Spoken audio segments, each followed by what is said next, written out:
All right. I'm hoping this is working, and I'm hoping I can get Eddie in here in just a sec. This is Zane Simon for the 6 round post-fight show for Bloody Elbow.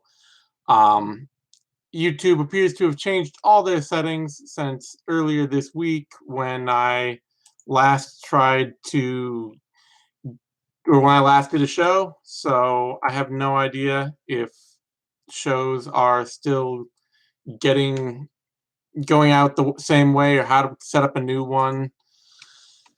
Ah, and I've been struggling with that live on air without any, or live before going to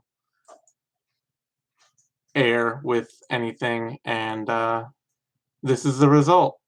A complete failure of a live broadcast trying to put together on the fly. Goddamn. Well, at least people are finding it, so at least that's working. I don't know that I can get Eddie in here in any way, shape, or form. I would love to be able to give it a shot, but that may be beyond us for today. Uh,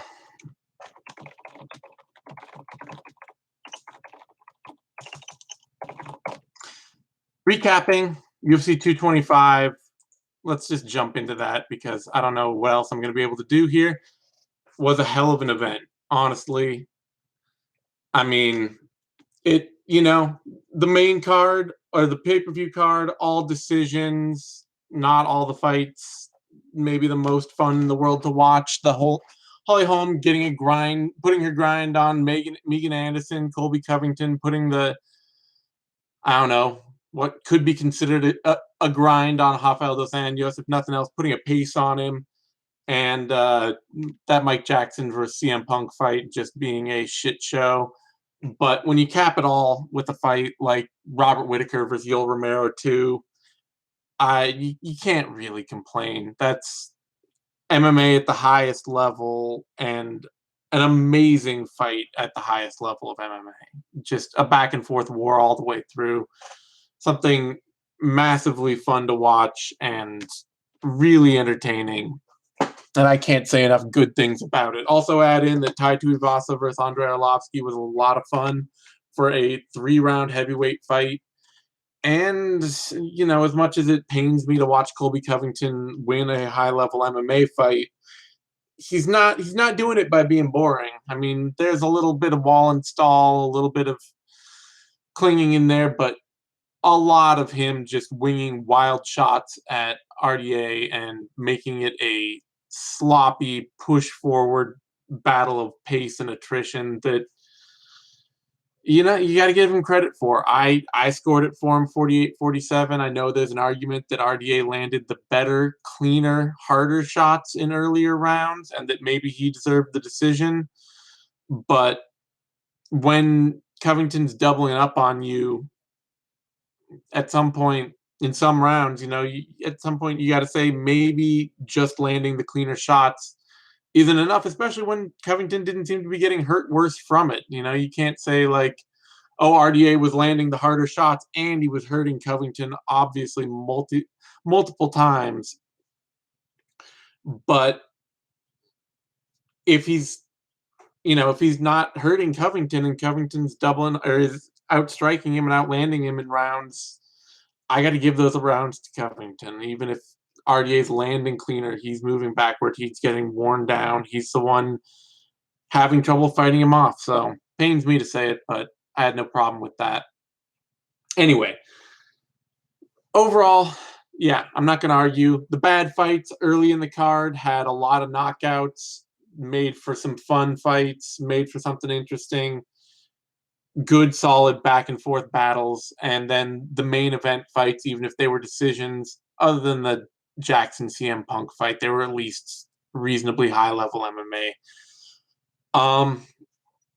If people are just entering in now, I'm not sure if they are, if this is just cutting in. Once again, to explain, YouTube appears to have changed all of their settings as to how we broadcast shows, and it's totally fucked me over. So I'm just having to soldier on solo for this because I can't figure out a way to set this up to get Eddie and I both in a show quickly. Um. Anyway, Whittaker, man, he clearly won the first 2 rounds, no question. Yoel Romero basically just sat and let Whittaker throw shots, let Whittaker land whatever he wanted to. In round 2, he put more offense out, tried to look for big counters, tried to land occasional hard winging shots, but rounds 3, 4, and 5, he clearly hurt Whittaker really badly in every round. And I understand there's a strong argument to be made for round 4 as a swing round where Whittaker outlanded, outworked, out hustled Romero all through round 4 before getting absolutely clocked at the end of that round and hurt badly enough to almost get finished. He looked out on his feet to end that round, and getting dropped in rounds 3 and rounds 4, or rounds 5 rather. It's really, my gut tells me that Yoel Romero won that fight because that kind of damage deserves to be scored. I know Whittaker came out and put on the performance of a lifetime in round 4, just jabbing Whittaker up, just staying busy, doing whatever he could with a broken arm or broken hand, with a leg that looked like it might have been jacked up, with just absolutely out on his feet after the 3rd round. But I want damage, the kind of damage Yoel Romero did, to score heavily. I want almost finishing a fight like that to score heavily. I know Yoel Romero missed weight. I know there was a whole controversy around it. I know that he fucked this up as Robert Whittaker's title defense, and because of that, there's a karmic sense where I'm like, I'm glad Whittaker got this decision. But I mean, I have to feel a little bit like Yoel Romero deserved to take it, and with that, maybe they make this fight again. I don't know that if I'm Whittaker, I don't make the fight again. I don't give Yoel Romero another chance at this fight. He missed weight in both of his last 2 fights. He Whittaker has, by the judges' count, beat Romero twice, so there's nothing he needs to replay here. But if I'm Whittaker, there's a serious reason to just there's serious reason to just turn around and say, like, I'm not doing this again, man. You don't get this fight again. So I don't know. Before that, yeah, like I said, Covington, I scored it for him. It pains me, but he's an interim champ now, which I think is going to make him absolutely terribly insufferable. RDA, it sucks for him to have to lose this fight. He doesn't, that the top of that welterweight division is filled with dudes that make for tough, ugly style matchups. RDA can be a fun fighter, but there's also a sense of, like, you stick him in there with Stephen Thompson, you stick him in there with Kamaru Usman, you stick him in there with Darren Till, you stick him in there with Tyron Woodley. Like, now that RDA has lost this, is there going to be another, is it going to be fighting veterans in fun action fights that don't mean very much and just losing the big fights that would get him a title shot? Maybe. Feels a little bit like that. But yeah, I got a feel for him because, nobody wants to see Covington win that fight, or if you do, whatever. I don't know. Before that, Holly Holm beat Megan Anderson, and I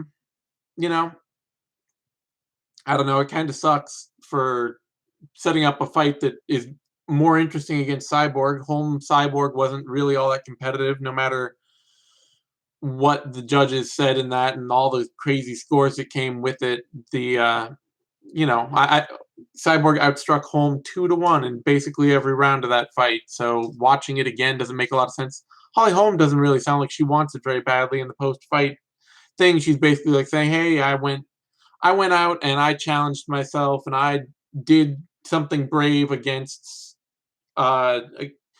Cyborg. I don't, my home is really at 135." And she called out, she's saying she wants her title back. Amanda Nunes says she wants to fight Holly Holm because why would she want to fight Marion Renault or Ketlin Vieira? Holm is a much bigger opponent, a much bigger fight for Nunes, in a fight that she can probably win. But then what does that leave Chris Cyborg? If Holly Holm's going to go back to 135 and use this as a springboard to fighting Amanda Nunes, then Chris Cyborg now has the only potential new fight she had in front of her gone. That kind of sucks, you know. It's got to be the worst way that fight could go in terms of a future booking for the featherweight division. Anderson's going to have to get a bounce back, and Cyborg, I don't know. Maybe they just push and get Holm paid enough to get her in that fight again, or they try to sign somebody else to take the fight. They try to bring somebody up from 135 again, and until then, she just doesn't fight. I don't know.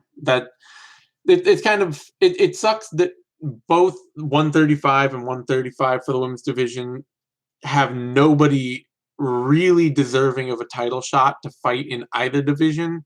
But Amanda Nunes and Chris Cyborg, I mean, there's some DJ TJ shit going on there where the UFC just cannot seem to get them paid enough to make that fight happen. They can't seem to pay Amanda, aren't uninterested in paying Amanda Nunes enough to make her want to fight Chris Cyborg. For that, Tai Tuivasa beat Andrei Arlovski, and I mean, I realize Andrei Arlovski very rightly has a lot of there's a lot of reputation, has a large reputation for being really chinny and easy to hurt. But fights like this kind of remind you that a lot of why Arlovski's chinny is really a mental confidence thing, and not particularly that he has a really bad jaw, a really weak chin. And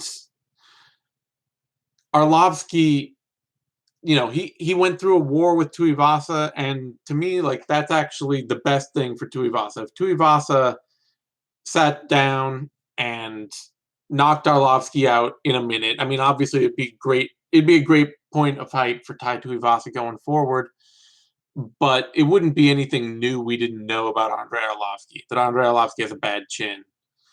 And so Tuivasa winning that fight, if with a knockout, that wouldn't tell us anything new. Arlovski, if he just, you know, kind of veteran outmaneuvered Tuivasa, took him down, busted his cardio, beat him up, and won a decision on points, that would just tell us that Tuivasa isn't really improving or isn't ready to take bigger fights.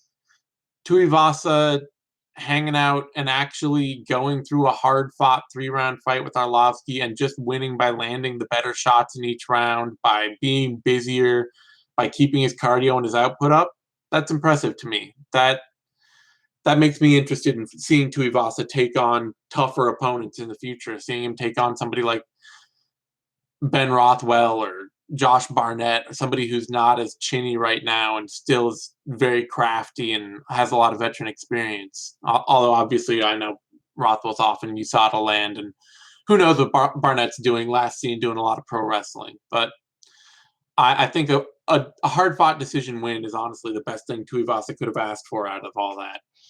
For that, Mike Jackson beat CM Punk in a welterweight bout, and fuck, that fight sucked. Didn't tell us anything other than CM Punk is worse even than we might have thought him to be. Jackson's nobody's idea of a good MMA fighter. He looks like a dude that would struggle to get off the Bellator prelims, but he looked like fucking John Jones against CM Punk. A reasonably competitive but ugly first round basically resulted in CM Punk gassing so bad that Jackson just got to style on him for 10 minutes after that. And I mean, fuck, what does that mean? You know, you're not going to put Mike Jackson in a real fight after that. He's just going to get trounced. He called to go to be a part of Zuffa boxing, and honestly, that's fine. That, you know, Zuffa can find some up and coming young boxer who wants to fight on a UFC fighter's salary for whatever fucking reason, and let him just trounce Mike Jackson there. Otherwise, I don't really see the point in giving him another fight in the octagon. Anyway, for that heavyweight fight, Curtis Blades beat Alistair Overeem. And solid win for Blades. He ate a couple power shots, but the big thing here, honestly, was just notable that Overeem doesn't really look like he has the foot speed to sprawl anymore. It used to be that Overeem was a hard dude to take down, and he just got taken down at will by Blades. I know Blades is actually a good wrestler. He's got plenty of experience for it and all that, but I mean, there was a time that Overeem was a dude who would sprawl you out, land hard knees, make you pay for trying to shoot on him, and was actually a pretty good offensive wrestler too. And he had none of the speed to get his feet out behind him when Blades shoots in or shot in. So Overeem spent a lot of time getting taken down, and sooner or later Blades was able to just get to a position where he could land huge elbows and fucked up Overeem's face in a hurry. So quality win for Blades. He's calling for a title shot. Normally that would be kind of a silly idea off a win like that, where he just kind of ground Overeem out and then landed some good elbows late, but it wasn't exactly a thrilling fight. But there's nobody else in that heavyweight division to give a title shot to right now. So after they do the Stipe Miocic versus Daniel Cormier fight, Blades might it might be in contention. I'm sure if they can find a way to wrangle Ngannou into another title shot or something else weird like that, they will. But Blades is up there in the conversation. For that women's strawweight bout, Claudia Gadelha beat Carla Esparza. Controversial fight. Esparza fought really hard. Definitely got the better of the last round, had more in the tank. Put on, honestly, the performance of her career. Hurt Guida badly in round one, but honestly, too, a lot of that round was dominated by Guida, who hurt Esparza as well, and who was able to jump on a deep guillotine, one that had the ref checking her hands to make sure Carla Esparza wasn't out, stuff like that. So I scored it for Guida. I'm not sad she won. I could easily see arguing that Esparza won it, but it was a absolute razor close fight, and it feels too bad for Esparza because it's really like she's out there putting on the fight of her career against one of the top 5 strawweights in the world, and it just wasn't enough to get her over the hump and into title contention again. So a win for Guida that she did not look good in. She doesn't look like she's about to come back and be a top contender for Jessica Andrade or Rose Namajunas or Joanna Jędrzejczyk again right now.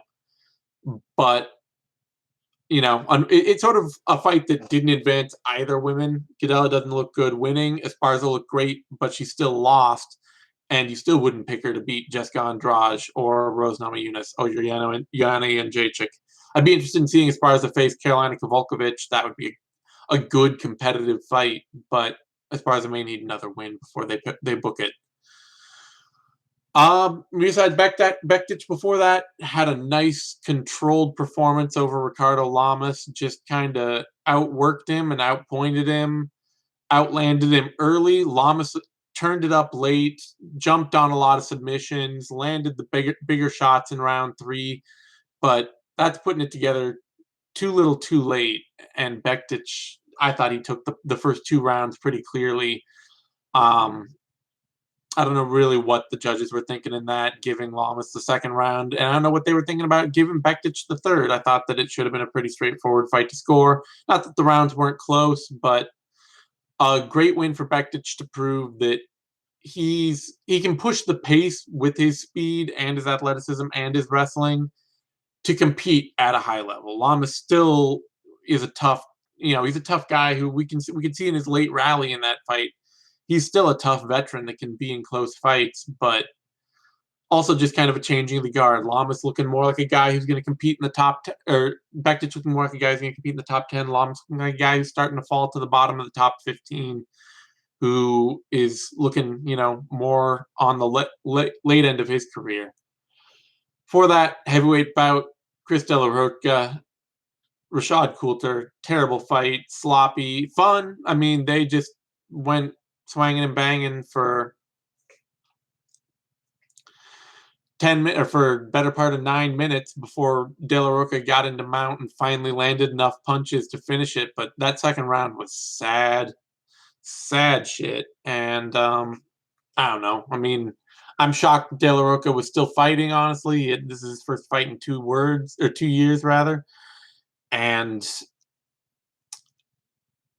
him beating Rashad Coulter doesn't mean anything. He still almost got knocked out in the first round before rallying back, and he's just going to be fodder for another heavyweight at the bottom end of that division. But there are some heavyweights at the bottom end of that division, like guys like Daniel Spitz and uh, that French dude who has been the whipping boy for every other heavyweight prospect the UFC wants to push, whose name I'm not remembering right now, that De La Roca could compete with. So we'll see something like that in the future, I guess. For that, Anthony Smith put a really depressing exclamation point period on Rashad Evans' career. I don't know. I mean, I'm not going to tell Rashad Evans to quit. I don't know what else he's got going on in his life. He's made a history of being a pretty good broadcasting voice for UFC during shoulder programming as a guy upstairs doing segments in between. He says he wants to train disadvantaged youth in Chicago. He's got to he's got to be looking at other stuff to do because he's in that point where he can't pull the trigger anymore, and he couldn't even out wrestle a dude whose takedown defense has always been bad. He went in to try to take down Anthony Smith. Anthony Smith just cracked him with knees inside, and all it took was one really good one to put Evans to sleep. So solid win for Smith. He called out Sam Alvey. I'd like to see that too. And for Evans, he can keep fighting, but I sure as hell don't want to watch it anymore. For that, Sergio Pettis beat Joseph Benavidez by split decision. I thought Joe B might have snuck this one out, but I'm not sad to see Pettis take it. He stayed real technical from outside. He hurt Benavidez badly in the first round, and the second 2 rounds afterward were really competitive. There's a solid case to be made that Pettis, working his counter game, landed the better shots over those final rounds, and that's why one judge gave it to him 30-27, another 29-28. There's a solid case to be made that Benavidez just landed more offense over those last 2 rounds. He got 28-29 on one card. I'm happy to see a new contender working his way up to the top of that flyweight division. We've seen Benavidez in enough title fights and enough top contender bouts that just Pettis being a new face up there is good to see. So I'm not sad for that fight to go the way it did.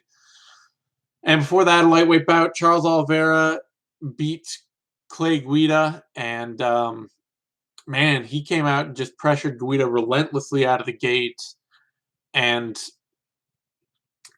Guida forced Guida on his heels, forced Guida to shoot off his back foot, got Guida predictable. And the moment Guida took that shot, Oliveira jumped on the guillotine.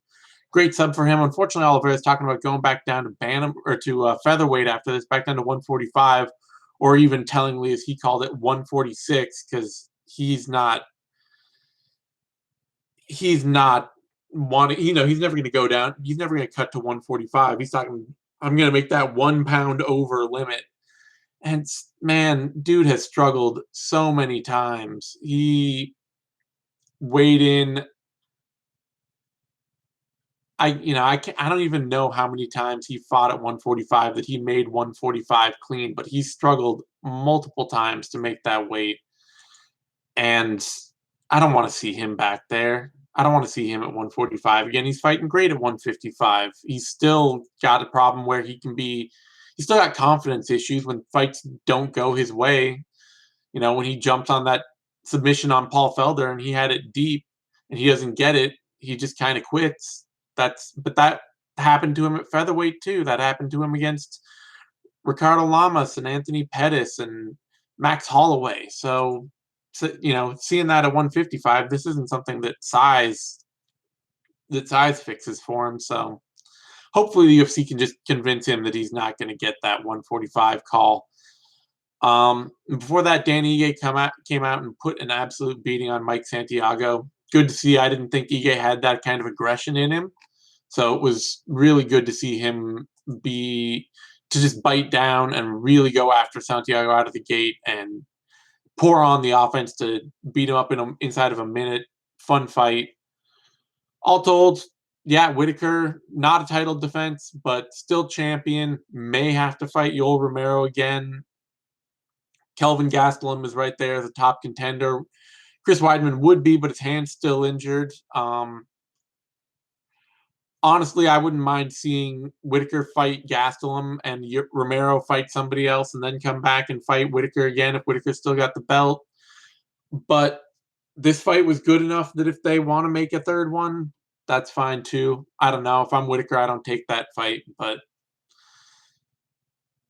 there you have it. I'm going to wrap this up because it's super awkward having to do this by myself. Thanks everyone for tuning in. Give this thumbs up over on YouTube. Subscribe to our YouTube channel, MMANation.com.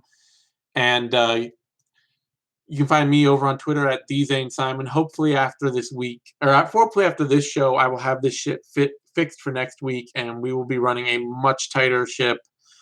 We don't have an event, so I'll be doing the MMA Depressed Us, and we'll have If I Did It and Heavy Hands and 6 Round Retro and all those other shows we do. So thanks for everyone for tuning in, and we will see you next time.